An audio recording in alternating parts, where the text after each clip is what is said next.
ته ورکړ. مونږ ته ترمذي شریف درس کې قصه کوله د چې څو کاله مخکې تقریبا د نن نه 20 کاله یو څومره به هغه وخت کې MPM و هغه ګردن ټول پرې راغلی و نو دغې نه څوک روغېږي نه بیا بس په هغې کې وفات کېږي.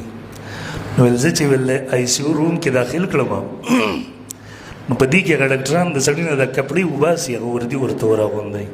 نو ویل دا کمیس خو یې ویستو خو چې ویل پر دغه ته به لاس راوړو نو ویل د بېهوشۍ حالت کې به زما د دواړه لاسونه اوچت شو دا به یې ونیو دا یې نه پرېښودل. حتی الوسه کوشش دې وکړو بیا په هغې کې مجبورن دي و ډریپونه پته نه لګي 10 ورځې پروت و 20 ورځې پروت و. خو شیخ صاحب بیا وایي چې په دې دومره ورځو کې ما ته د وړو بولو لوی بولو اودس نه دی زه پېښ شوی خوراک هم شروع دی ډریپونه هم شروع دي.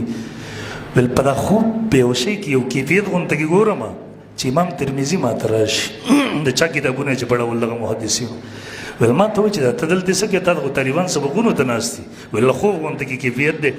وایي زه ورته وایم چې زه خو بیمار یم وایي د امام ترمذي ما ته وایي چې زه دې دموم او بیا زه سبق ته. نو ویل په دا خوب کې بېهوشۍ حالت کې دی ما دمی وایي چې څنګه دا شوف وکړي نو دی نیغ راپاڅېدلی دی په دا ICU کې ډاکټران هم منډې وایي څنګه چل شیخ صاحب هغوی ورته صبر وکړه شیخ صاحب څیزونه خو وباسو. شیخ صاحب ورته څه وایي ما پرېږدئ زه اودس کوم مونځ کوم ټایم دی لري مونځ او دا مشکات شریف حدیث دی سړی چې په